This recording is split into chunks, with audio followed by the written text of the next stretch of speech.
કોઈ બાઈ કહેતી હોય કે એને 10-15 વર્ષના વાણા વહી ગયા હોય, શ્રીમત નો આવતું હોય, બધી બાયું ભેગી થઈને એમ કે તું આપાને નિવેદ ભવડે, આવતા વર્ષે આઈટમ આવે તો કઈક લીલું કરે આપા.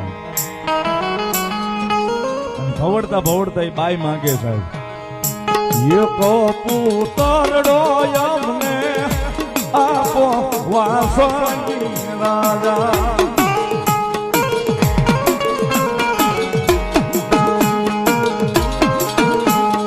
ભવડતા ભવડતા એમાં એનું દુઃખ ગાય સાહેબ. આ એક એક કડીનું મરમ પડ્યું છે.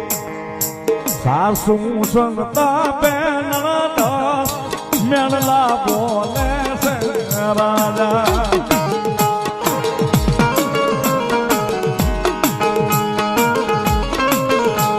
ઈ મેળલા મારા સોહન નો થાય રે વાસંગી રાજા.